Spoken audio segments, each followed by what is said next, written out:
Hello everyone, welcome back to my channel the rational economist. तो आज इस video में कंटिन्यू करेंगे बिजनेस स्टडी क्लास 11th के forms of business organisation chapter को, और पार्ट 2 में हम लोग partnership form of business organisation के बारे में डिटेल में स्टडी करेंगे। विदाउट वेस्टिंग टाइम वीडियो शुरू करते हैं। चैनल को सब्सक्राइब जरूर कर लेना और बेल आइकन को प्रेस कर लेना ताकि आपको लेटेस्ट वीडियो के नोटिफिकेशन आपके साथ मिलते रहे। So let's start with the video.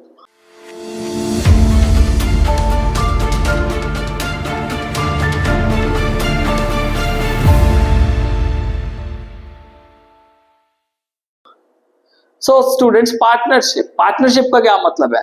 जब दो या दो से ज्यादा लोग मिलते हैं आपस में और वो क्या कहते हैं कि भाई एक धंधा स्टार्ट करते हैं, काम स्टार्ट करते हैं, और हम क्या करेंगे, जितना भी काम किया और जितना भी प्रॉफिट कमाया वो प्रॉफिट आपस में बांट लेंगे। This is what partnership is.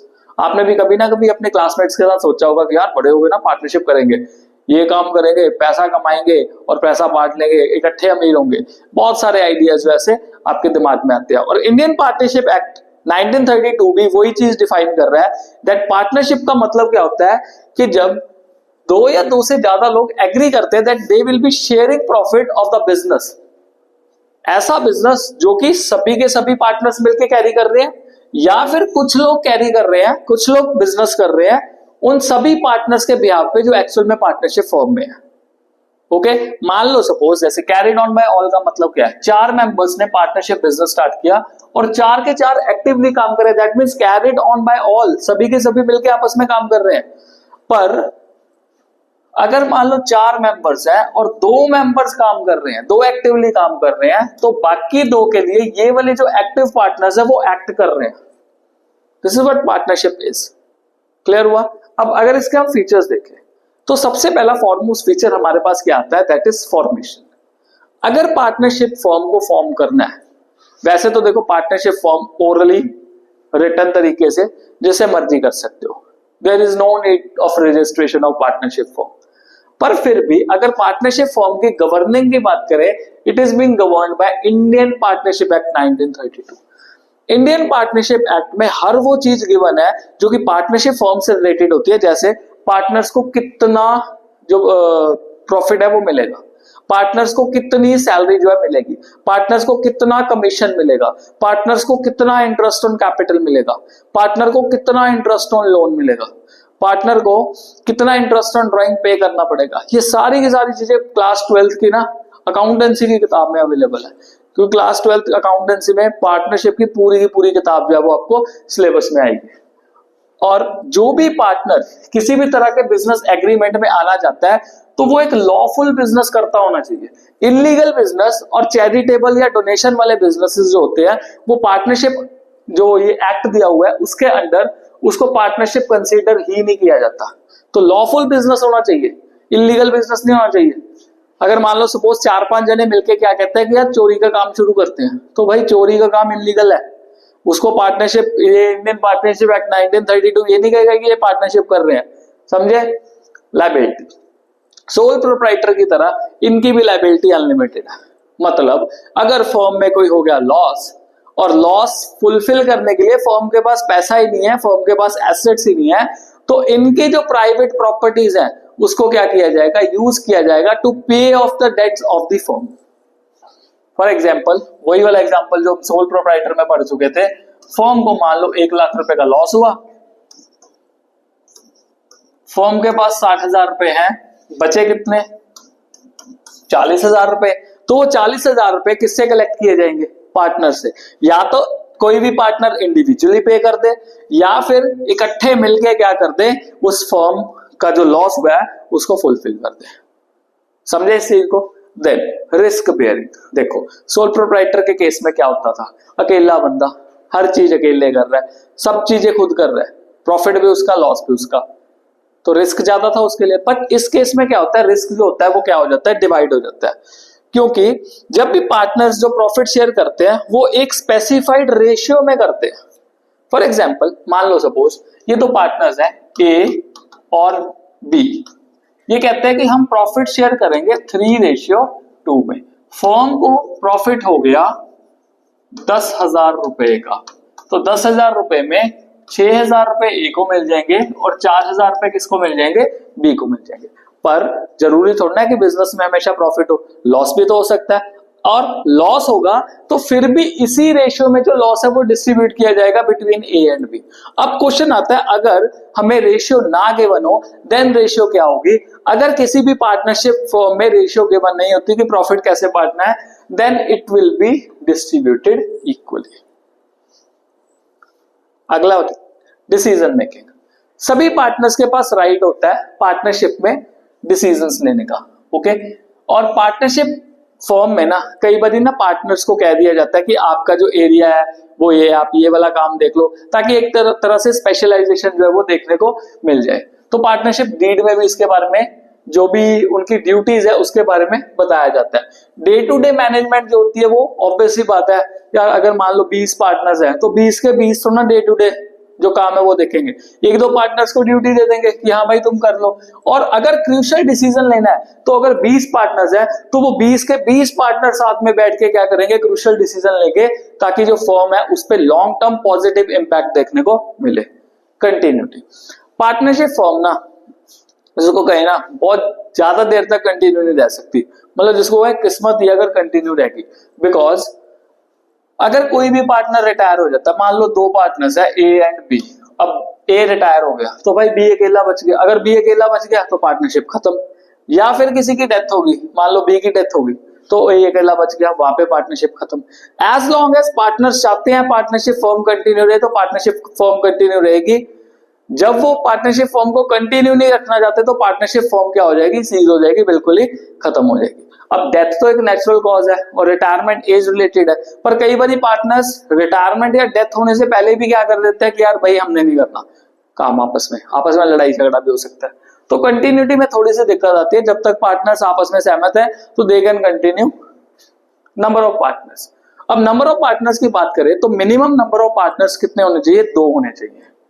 और मैक्सिमम कितने होने चाहिए? 100। ये ध्यान रखना है, कुछ इसमें पॉइंट है basic. This is as per section 464 of companies act 2013 and this is prescribed by the government. But presently अगर रूल 10 की बात करें कंपनीज एक्ट की, तो मैक्सिमम नंबर जो प्रिस्क्राइब्ड बाय गवर्नमेंट ने वो कितना किया हुआ है? 50। तो मिनिमम कितने हैं? 2, मैक्सिमम कितने हैं partners? 50। Next one, mutual agency relationship. This is a very very important relationship as far as partnership is concerned, because her partner owner होता है और एक एजेंट भी होता है फर्म का, और एजेंट होता है दूसरे पार्टनर का। मतलब अगर मान लो सपोज कोई पार्टनर किसी भी तरह के एग्रीमेंट में आता है, for example we have 3 partners A, B and C. A ने किसी फर्म के साथ कोई एग्रीमेंट कर दिया तो ये एग्रीमेंट फर्म पे भी बाइंडिंग होगा, और साथ ही साथ बी और सी इन्होंने नहीं एग्रीमेंट किया, इन पे भी बाइंडिंग होगा, बिकॉज पार्टनरशिप फर्म जो है वो एक म्यूचुअल एजेंसी रिलेशनशिप को क्या करती है? शो करती है। आगे इसके कुछ मेरिट्स देखते हैं। मेरिट्स भी बहुत आसान है। First of all it is easy to form, बहुत आसान है इसको फॉर्म करना। देखो पार्टनरशिप फर्म को फॉर्म करने के लिए जरूरी नहीं है कि आप रजिस्ट्रेशन कराओ, आप ओरली भी पार्टनरशिप फर्म को फॉर्म कर सकते हो। अगर मान लो आपका किसी अपने दोस्त के साथ बहुत ज्यादा प्यार है, आपने कल उसको कह दिया कि यार चल ऐसे करते हैं, 5 लाख रुपए तू डाल, 5 लाख रुपए मैं डालता हूं, हम आपस में मिलकर ना एक काम शुरू कर देते हैं, फूड का काम शुरू कर देते हैं, तो वो पार्टनरशिप हो गई शुरू। ओके, तो बहुत ही आसान है इसको फॉर्म करना। आप ओरली कर, बेटर होता है कि आप रिटर्न एग्रीमेंट कर लो, ताकि इन फ्यूचर कोई कंफ्लिक्ट वगैरह आए तो उन कंफ्लिक्ट से आप क्या कर सकें, बच सको। बैलेंस डिसीजन मेकिंग, क्योंकि हर पार्टनर के पास जो अपना वर्क होता है वो स्पेशल वर्क होता है, और अगर स्पेशलाइज्ड वर्क होगा तो जिस काम के बारे में उसको ज्यादा पता है तो वो उस काम को बहुत ही अच्छी तरीके से कर सकता है।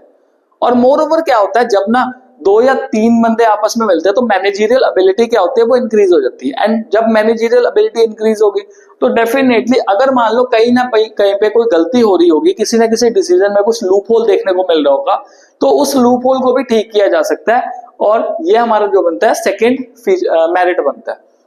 लार्जर फाइनेंशियल रिसोर्सेज, अकेला बनता तो अकेला ही होता है, और अगर एक के साथ 2 हो जाए या 3 हो जाए, 4 हो जाए, तो डेफिनेटली 2, 3, 4 बंदों का जो पैसा मिलके वो क्या बन जाएगा, एक लार्जर फाइनेंशियल बेस बन जाएगा। जैसे अब इस केस में देखो राजू, श्याम और बाबू राव, ये अगर तीनों आपस में मिल गए तो क्या कह रहे हैं, यार पैसा ही पैसा होगा। दैट मीन्स ये तीनों मिलके क्या कर सकते हैं, ज्यादा पैसा कंट्रीब्यूट कर सकते हैं। रिस्क शेयरिंग, जैसे मैंने आपको फीचर्स में भी बताया कि अगर देखो प्रॉफिट बराबर शेयर कर रहे हैं तो इन केस फर्म में लॉस हुआ तो वो लॉस भी आपस में क्या करेंगे, इक्वली शेयर करेंगे। और सीक्रेसी, सीक्रेसी का क्या मतलब है कि जो पार्टनरशिप में जो अकाउंट्स होते हैं वो पब्लिश नहीं किए जाते, मतलब लोगों के लिए नहीं होते। कितना प्रॉफिट हुआ, कितने खर्चे हुए, कहां से इनकम आई, कितना टैक्स पे किया, टैक्स पे करने के बाद प्रॉफिट कितना बचा, ऐसी कोई चीज भी जो है ना वो पब्लिश नहीं की जाती। जो है सिर्फ बंद दरवाजे के पीछे जो दफ्तर में है वहां पे है। तो दैट मीन्स दो पार्टनर्स आपस में बहुत ज्यादा सीक्रेट रखते हैं। दो पार्टनर्स आपस में क्या करेंगे, सीक्रेसी होगी, कोई भी किसी को डॉक्यूमेंट नहीं देना, किसी को कुछ भी नहीं दिखाना। अल्टीमेटली जो है खुद का ही है, प्रॉफिट है अपना है, लॉस है अपना है, पब्लिक को मतलब कुछ नहीं पता लगेगा। That is what secrecy is. अब इसके डीमेरिट्स देखते हैं। पहला डीमेरिट जो है वो है अनलिमिटेड लायबिलिटी, जो कि मैंने आपको ऑलरेडी फीचर्स में समझा दिया कि अगर फर्म के एसेट्स पूरे नहीं है लायबिलिटी को बेयर करने के लिए तो पार्टनर्स की जो पर्सनल प्रॉपर्टी है वो लायबिलिटी को पे ऑफ करने के लिए यूज की जाएगी। लिमिटेड रिसोर्सेज, अभी आप कहोगे कि सर अभी मैरिट में तो कहा था लार्जर फाइनेंशियल रिसोर्सेज है, यहाँ पे हम कह रहे हैं लिमिटेड रिसोर्सेज है। देखो ये लिमिटेड रिसोर्सेज किस कंटेक्स्ट में कहा गया है कि अगर हमें कोई लार्ज स्केल बिजनेस स्टार्ट करना है तो लार्ज स्केल बिजनेस शुरू करने के लिए पार्टनरशिप में आने वाला पैसा जो है वो बहुत ही लिमिटेड होता है। हम स्मॉल स्केल बिजनेसेस या मीडियम स्केल बिजनेसेस के लिए कह सकते हैं कि यार partnership is a good business idea, but when it comes to the very large scale business organisations वहां पे पार्टनरशिप के जो रिसोर्सेज हैं वो at the end of the day कम पड़ते हैं। कन्फ्लिक्ट्स, लड़ाई झगड़े, कहते जिथे दो भांडे होंगे खड़कते ही है, दो बर्तन होते हैं ना बर्तन तो खड़कते रहेंगे आपस में, वैसे ही जो ह्यूमन नेचर है, ह्यूमन नेचर तो टिपिकल है भाई, लड़ाई होनी ही होनी है। तो पार्टनरशिप फॉर्म में भी कई बार क्या होता है कि कोई डिसीजन कोई पार्टनर कहता है कि मेरे को लेना है, दूसरा कहता है भाई मैं एग्री नहीं करता इस चीज से, तीसरा कहेगा मेरा अपना एक डिसीजन है। ओके, तो उस वजह से जो कन्फ्लिक्ट के चांसेस है बहुत ज्यादा बढ़ सकते हैं, और कन्फ्लिक्ट के चांसेस बढ़ने की वजह से जो पार्टनरशिप है वो ब्रेक भी हो सकती है। तो ये बहुत बड़ा प्रॉब्लम है, हो सकता है। लैक ऑफ कंटिन्यूटी, अगर किसी पार्टनर कहता है कि मैं दो पार्टनर्स है, मान लो कहता मैंने रिटायर होना है, तो अकेला बचा तो वहां कहाँ की पार्टनरशिप बची, या फिर एक पार्टनर की डेथ होगी, या फिर एक पार्टनर इंसॉल्वेंट हो गया, या फिर एक पार्टनर पागल हो गया, डिसेबल हो गया, कोई एलिमेंट आ गई, पार्टनरशिप फॉर्म वहीं पे खत्म। पार्टनरशिप फॉर्म तब तक कंटिन्यू रह सकती है जब तक दो पार्टनर्स आपस में मिलके कहे कि हाँ भाई मेरे को बिजनेस करना ही करना है, एट एनी कॉस्ट करना है। Lack of public confidence, public का कॉन्फिडेंस क्यों नहीं है भाई, पिछले हमने पढ़ा सीक्रेसी के बारे में, जो कुछ है इनका है, प्रॉफिट इनका, लॉस इनका, इन्होंने लोगों को कुछ नहीं दिखाना, इन्होंने लोगों को ये नहीं बताना कि मेरा प्रॉफिट कितना है, मेरा लॉस कितना है। तो इसी वजह से जो लोग हैं उनका जो ट्रस्ट है पार्टनरशिप पे नहीं बन सकता। तो अगर कहें ना कि पार्टनरशिप बिजनेस कैसा, तो लोग कहेंगे यार ठीक है, लोगों के दिमाग में यही आइडिया आता है कि अगर पार्टनरशिप बिजनेस है यार पार्टनरशिप ज्यादा देर तक चलती नहीं है, यूजुअली ये आइडिया जो है लोगों के दिमाग में आता है। एंड यस डेफिनेटली ये चीज होती भी है। रिस्क ऑफ म्यूचुअल एजेंसी, इसको स्टोरी से समझते हैं। रिस्क ऑफ म्यूचुअल एजेंसी का क्या मतलब है, आपको पहले हमने समझाया कि फीचर्स में कि एक जो पार्टनर है वो एजेंट है फर्म का भी और एजेंट है पार्टनर्स का भी, मतलब एक पार्टनर का लिया हुआ डिसीजन दूसरे पार्टनर्स को इंपैक्ट करेगा ही करेगा। मान लो सपोज एक राजू जैसा डिसऑनेस्ट पार्टनर है और इसको बहुत जल्दी पैसा कमाने की जल्दी है, तो ये क्या कहता है 25 दिन में पैसा डबल में स्कीम में पैसा लगा देता है पार्टनरशिप फर्म का। अब वो जो चिट कंपनी होती है वो डूब जाती है। अब 25 दिन में पैसा क्या मिलेगा, जो पैसा इसका था वो भी पैसा क्या हो गया, डूब गया। अब पैसा इसने किसका लगाया, पार्टनरशिप फर्म का। तो बेचारा ये बाबू राव और श्याम जो है वो आपस में क्या हो जाएंगे, मतलब नजायज ही जिसको कहें वो फंस जाएंगे वो बीच में। पंगा किसने लिया, राजू ने। फंस कौन गया, बाबूराव और श्याम। पैसा इनका भी डूबा, राजू का तो डूबा ही डूबा। तो ये होता है एक problem risk of mutual agency का when it comes to partnership, because अगर कोई भी डिसऑनेस्ट पार्टनर आपको मिल गया जिसका दिमाग सरक गया, वो क्या कहेगा, यार लगा देते हैं पैसा, बेट कर देते हैं। तो ये बहुत बड़ी प्रॉब्लम है। Now next one, types of partners. हमारे पास बहुत ही अलग अलग टाइप्स के पार्टनर हैं, जैसे एक्टिव पार्टनर। एक्टिव मतलब एनर्जेटिक पार्टनर, पार्टनरशिप के सारे काम में आएगा, एक्टिव रहेगा, हर मीटिंग अटेंड करेगा, मैनेजमेंट के काम में आएगा, लायबिलिटी उसकी अनलिमिटेड होगी, कैपिटल को कंट्रीब्यूट करेगा और प्रॉफिट और लॉस का शेयर जो है उसको मिलेगा ही मिलेगा। मतलब 100% काम में क्या रहेगा, अपने आप को इंडल्ज रखेगा, उसको एक एक चीज जो है पता होगी पार्टनरशिप फॉर्म में क्या चल रहा है क्या नहीं चल रहा। स्लीपिंग पार्टनर, ऐसा पार्टनर जो कि पैसा देता है, कैपिटल देता है, ओके, रिस्क भी शेयर करता है, प्रॉफिट भी लेता है, बट वो कहता है यार मेरे को कोई लेना देना नहीं, मेरा पैसा लगा हुआ है, मेरे को बस रिटर्न दे दियो, दैट्स इट। तो he does not participate in the management of the firm and are bound by the activities of other partner। Bound मतलब अगर उस बंदे ने पार्टिसिपेट ही नहीं किया तो जो दूसरे पार्टनर्स पार्टिसिपेट कर रहे हैं अल्टीमेटली उनके लिए हुए डिसीजंस भी इस जो स्लीपिंग पार्टनर है इसको क्या करेंगे, इम्पैक्ट करेंगे, and his liabilities also unlimited. फिर आता है हमारे पास सीक्रेट पार्टनर। इस पार्टनर के बारे में, इस पार्टनर की एसोसिएशन के बारे में पब्लिक को नहीं पता होता, किसी को भी नहीं पता होता। आउटसाइडर्स के लिए क्या है, बस नॉर्मल कस्टमर की तरह ट्रीट किया जाएगा, बट अल्टीमेटली ये बंदा क्या होता है, बहुत छुपा रुस्तम होता है और ये पार्टनरशिप फर्म में as a secret partner work करता है। कैपिटल भी कंट्रीब्यूट करेगा, मैनेजमेंट में भी पार्टिसिपेट करेगा और उसकी लायबिलिटी भी क्या होगी, अनलिमिटेड होगी। तो ये हो गए हमारे अभी के 3 तरह के पार्टनर्स। इसके अलावा एक और स्पेशल टाइप ऑफ पार्टनर होता है जिसको कहा जाता है नॉमिनल पार्टनर। ये खुद ही कहता है मैं हूं ना, मतलब सद्दी ना बुलाई मैं लाड़े दी ताई, इसका तो ये सिनेरियो हो गया। अब नॉमिनल पार्टनर एक ऐसा पार्टनर होता है जो कि रियल पार्टनर नहीं होता, ना तो ये बंदा कोई कैपिटल देता, ना ही कोई मैनेजमेंट में पार्टिसिपेशन करता, ना ही इसको प्रॉफिट मिलता, ना ही लॉस मिलता, पर इसका नाम और जो रेपुटेशन है उसकी वजह से पार्टनरशिप फर्म को फायदा बहुत मिल जाता है। दैट मीन्स ये कुछ पैसा वगैरह नहीं देगा, बस फर्म को अपना नाम देगा ताकि उस नाम की वजह से उस पार्टनरशिप फर्म को बेनिफिट देखने को मिले। पर हाँ, अगर इन केस उसने कुछ पार्टनरशिप फर्म को अपने नाम से दिलवाया और पार्टनरशिप फर्म का हो गया नुकसान, तो भाई गर्दन किसकी पकड़ी जाएगी, गर्दन इस नॉमिनल पार्टनर की भी पकड़ी जाएगी कि भाई तेरे कहने पे हमने पैसा दिया इस पार्टनरशिप फर्म को, अब पैसा वापस करके दे। अगर वापस कर दिया वेल एंड गुड, नहीं किया तो भाई आजा तू पैसा दे। अब 2 तरह के ही होते हैं, one is by estoppel and second one is by holding out. Now estoppel का मतलब क्या है, इसको देखते हैं पहले। Person who accept that he is a partner in the partnership firm by his own word, खुद अपने मुंह से बोलता है कि हाँ यार मैं पार्टनर हूं, ठीक है, पंगे ले ले फिर। अब ना तो कैपिटल दी हुई, ना कोई शेयर ऑफ प्रॉफिट है, ना मैनेजमेंट में पार्टिसिपेशन करना, बट वही बात है ना कि हाँ प्राउडी बंदा है, सॉलिड बंदा है, कहता मैं पार्टनर हूं, इनको पैसा दो। अगर पार्टनरशिप फर्म फेल हो जाती है अपने डेट्स को पे करने के लिए, तो अल्टीमेटली क्या होगा, इस नॉमिनल पार्टनर बाय एस्टोपेल को पकड़ा जाएगा कि भाई तू ना पैसा दे। फॉर एग्जाम्पल ये है बंदा हमारा nominal partner by estoppel, mister A नाम का एक बंदा है और ये है मिस्टर एक्स।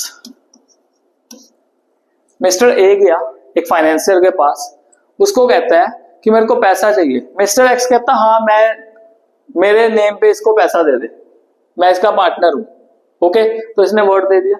अब जिस फाइनेंसर ने पैसा दिया है मिस्टर ए की पार्टनरशिप फर्म को, अगर मिस्टर ए की पार्टनरशिप फर्म उसको पैसा नहीं दे पाती वापस, तो मिस्टर एक्स से भी वो पैसा जो वो लिया जा सकता है। This is the first point.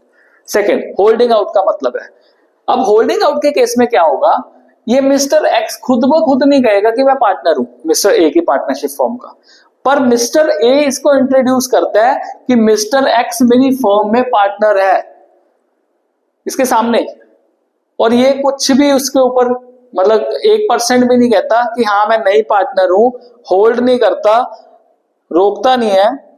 अगर मान लो सपोज मिस्टर ए इसको क्या कह रहा है कि ये पार्टनर है हमारा, तो this becomes partner by holding out. अब इस केस में भी वही होगा, अगर ए को पैसा मिल गया और ए की पार्टनरशिप फर्म जो है वो पैसा नहीं वापस कर पाई, तो मिस्टर एक्स से भी वो पैसा क्लेम किया जा सकता है। तो अगर डिफरेंशिएशन देखिए, एस्टोपेल में वो खुद कह रहा है कि हाँ मैं पार्टनर हूं, पर बाय होल्डिंग आउट में वो खुद नहीं कह रहा, पर दूसरा कह रहा है कि हाँ ये मेरा पार्टनर है, पर ये उसको रोक नहीं रहा। दैट मीन ये क्या बन गया, एक होल्डिंग आउट वाला पार्टनर बन गया। फुल यहां तक आपको क्लियर हो गया। अगला टॉपिक इसका देखते हैं, वो है फॉर्मेशन ऑफ पार्टनरशिप फर्म। अब पार्टनरशिप फॉर्म तब फॉर्म होती है जब दो या दो से ज्यादा बंदे किसी ना किसी एग्रीमेंट में आते हैं। एग्रीमेंट ओरल भी हो सकता है, रिटर्न भी हो सकता है, आपको बता दिया। पर अगर किसी भी तरह के डिस्प्यूट को अवॉइड करना है तो ये एडवाइस किया जाता है कि आप रिटर्न एग्रीमेंट करो, जो कि इंडियन पार्टनरशिप एक्ट 1932 के अंडर होता है। और एग्रीमेंट को साइन करने के बाद पार्टनरशिप फॉर्म जो है वो एग्जिस्टेंस में आएगी। और it is not compulsory for the firm to get registered. जरूरी नहीं है कि यार पार्टनरशिप फॉर्म को आप रजिस्टर्ड करो, आप बाद में भी रजिस्टर्ड कर सकते हो, ऐसी कोई प्रॉब्लम नहीं है। ओके, बिकॉज पर एक ना चीज कही जाती है कि जो रजिस्टर्ड फॉर्म है ना, उसको अनरजिस्टर्ड फॉर्म से ज्यादा बेनिफिट मिलते हैं। तो इट इज एडवाइजेबल कि आप सारा काम, अगर आपने कभी भी पार्टनरशिप करनी है तो ये 100% एडवाइजेबल है, हर काम रिटर्न करो, हर काम प्रूफ के साथ करो, ताकि अगर किस केस में कल को कोई दिक्कत होगी तो आपके पास रिटर्न एग्रीमेंट पड़ा हो और कोर्ट में अगर आपकी कोई प्रॉब्लम आती है तो आप उसको प्रूव कर सको that this is the thing, हमने इस तरीके से इसको सॉर्ट आउट करना है। अब पार्टनरशिप डीड, पार्टनरशिप डीड का क्या मतलब होता है? ये एक रिटर्न डॉक्यूमेंट होता है जिसमें पार्टनर्स के बीच में आपस में जो एग्रीमेंट हुआ होता है, that is what partnership deed is. मतलब जो भी पार्टनरशिप फॉर्म के, जो भी पार्टनर्स के बीच में टर्म्स एंड कंडीशन होते हैं उसको पार्टनरशिप डीड कहते हैं। ये एक स्टैम्प्ड पेपर है जिसमें rules and regulation, terms and condition partnership की रिटर्न होती है, और इसमें राइट्स एंड ड्यूटीज भी पार्टनरशिप फॉर्म के बारे में पार्टनर्स के रिगार्डिंग गिवन होती है। ये कंटेंट है जो पार्टनरशिप डीड में दिया होता है कि फॉर्म का नाम क्या है, name and address of partners, nature of the business, कौन सा बिजनेस पार्टनरशिप फॉर्म में हो रहा है, बिजनेस का प्लेस क्या है, मतलब एड्रेस ऑफ द ऑफिस क्या है, कैपिटल कंट्रीब्यूशन, कितनी कितनी कैपिटल कंट्रीब्यूट की गई है, प्रॉफिट कितना शेयर कर रहे हैं, अगर पार्टनरशिप डीड नहीं है तो प्रॉफिट इक्वली शेयर कर लेंगे, राइट्स एंड ड्यूटीज क्या है पार्टनर्स की, ये भी बताया होता है। फिर उसके बाद अकाउंट्स ये कैसे मेंटेन करेंगे, दो तरह से कर सकते हैं, या फिक्स्ड बेसिस पे या फ्लक्चुएटिंग बेसिस पे। क्लास 12th में आप देखोगे रेट ऑफ इंटरेस्ट, अगर वो कैपिटल दे रहे हैं तो उनको पार्टनरशिप फर्म कितना रेट ऑफ इंटरेस्ट देगी। देन अगर मान लो पार्टनर्स बिजनेस में से पैसा विड्रॉ कर रहे हैं तो उस टाइम पे इनको कितना इंटरेस्ट देना पड़ेगा। देखो दोनों सिनेरियोस डिफरेंट है। हम एक ही पार्टनर को लेते हैं, ए है और ये क्या है, फर्म है। ए ने फर्म को पैसा दिया बिजनेस शुरू करने के लिए, और बिजनेस शुरू करने के लिए जो पैसा दिया तो उसको क्या कहते हैं, कैपिटल कहते हैं। अब ए फर्म को कहता है कि भाई मैंने तेरे को पैसा दिया, बिकॉज सेपरेट लीगल एंटिटी चलता है, तो हमें बीच में तो क्या दे, इंटरेस्ट दे, इंटरेस्ट ऑन कैपिटल दे। और ये जो इंटरेस्ट ऑन कैपिटल है ये कौन डिसाइड करेगा, पार्टनरशिप डीड डिसाइड करेगी। On the other side rate of interest का क्या मतलब हो गया, ऑन ड्राइंग्स। अब इसमें उल्टा सिनेरियो करो, अगर मान लो सपोज फर्म से ए ने कुछ पैसा ले लिया, ड्रॉ कर लिया, तो बदले में फर्म कहेगी कि भाई इंटरेस्ट ऑन ड्राइंग पे कर, और ये इंटरेस्ट ऑन ड्राइंग भी कहां पे लिखा होगा, पार्टनरशिप डीड में। सैलरी कितनी मिलने वाली है, कमीशन कितना मिलने वाला है, रिटायरमेंट और डिसोल्यूशन, रिटायरमेंट मतलब रिटायरमेंट होने के टाइम पे क्या क्या चीजें उसको मिलेगी, कितना पैसा मिलेगा, किस तरीके से पैसा मिलेगा। डिसोल्यूशन मतलब जब पार्टनरशिप बिल्कुल खत्म कर दी तब क्या करना है, अगर कोई डिस्प्यूट आ जाता है उस डिस्प्यूट को कैसे सॉल्व करना है, इंटरेस्ट ऑन लोन दिया जाएगा या नहीं दिया जाएगा, हर चीज जो है वो पार्टनरशिप डीड के अंदर रिटर्न होती है। उसके बाद आता है रजिस्ट्रेशन ऑफ पार्टनरशिप। अब अगर मैं रजिस्ट्रेशन ऑफ पार्टनरशिप फॉर्म की बात करूं तो लीगली ये रिक्वायर्ड नहीं है कि आप पार्टनरशिप फॉर्म को रजिस्टर करो, पर it is advisable, very much advisable कि आप पार्टनरशिप फॉर्म को रजिस्टर कराओ ही कराओ। पर अगर पार्टनरशिप फॉर्म रजिस्टर नहीं होती, दैट मीन्स अगर पार्टनरशिप फॉर्म अनरजिस्टर्ड होती है तो उसको कुछ ना कुछ प्रॉब्लम्स फेस करनी पड़ती है। वो प्रॉब्लम्स कौन कौन सी है, अनरजिस्टर्ड पार्टनरशिप फॉर्म का जो पार्टनर है वो भी अनरजिस्टर्ड पार्टनर ही कंसीडर किया जाएगा, तो वो पार्टनरशिप फॉर्म के अगेंस्ट केस नहीं फाइल कर सकता। दैट मीन कोई भी केस जो है वो फाइल नहीं होगा, लीगल तरीके से वो केस में बैटल नहीं लड़ सकता। A partner can not file a case against any other partner. A B के अगेंस्ट केस फाइल नहीं कर सकता, बी ए के अगेंस्ट केस फाइल नहीं कर सकता, बिकॉज फॉर्म क्या है, अनरजिस्टर्ड है। Third, unregistered form can not file a suit against any third party for recovery of a claim. जो भी फर्म होगी, फर्म एज ए होल होगी, वो किसी थर्ड पार्टी के अगेंस्ट कंप्लेंट नहीं कर सकती, उनको सू नहीं कर सकती अगर वो रजिस्टर्ड नहीं है। या फिर जो अनरजिस्टर्ड फर्म है वो कोई भी पार्टनर के अगेंस्ट केस फाइल नहीं कर सकती। तो ये जो कॉन्सिक्वेंसेस है ये फेस करने पड़ते हैं। तो अगर आपको लीगल तरीके से बचना है, लीगैलिटी देखनी है तो इट इज एडवाइजेबल कि आप जो पार्टनरशिप अगर करने वाले हो तो उस पार्टनरशिप को क्या करो, रजिस्टर्ड करो। अब रजिस्ट्रेशन के लिए क्या क्या करना है, अगर पार्टनरशिप फॉर्म को रजिस्टर करना है तो वो रजिस्ट्रार के पास जाके क्या किया जा सकता है, रजिस्टर्ड किया जा सकता है। तो उसके लिए बेसिकली क्या करना पड़ेगा, आपको अप्लाई करना पड़ेगा और अप्लाई के साथ आपको फॉर्म मिलेगा, फॉर्म के साथ आपको फीस पे करनी पड़ेगी। और क्या क्या चीजें आपको सप्लाई करनी है रजिस्ट्रार को, पहली बात तो आपने अपनी नेम बतानी है फॉर्म की, हेड ऑफिस का एड्रेस बताना है कि जो आपका मेन ऑफिस है वो कौन सी जगह पे है। उसके बाद क्या आपके कोई ब्रांच ऑफिसेज हैं, जैसे मान लो सपोज किसी पार्टनरशिप फर्म का जो हेड ऑफिस है that is in new Delhi और ब्रांच ऑफिस है चंडीगढ़ में, तो दोनों के दोनों एड्रेसेस जो है उसको बताने पड़ेंगे। Date of admission of the partners, कौन सी तारीख को पार्टनर्स एडमिट हुआ, name and permanent address of all partners, तो बेसिक लर्निंग वाले पॉइंट्स है। और ड्यूरेशन ऑफ द फॉर्म, कई बार पार्टनरशिप फॉर्म जो है वो अनलिमिटेड ड्यूरेशन की नहीं होती, वो इतने ड्यूरेशन की होती है कि काम खत्म तो पार्टनरशिप फॉर्म भी खत्म।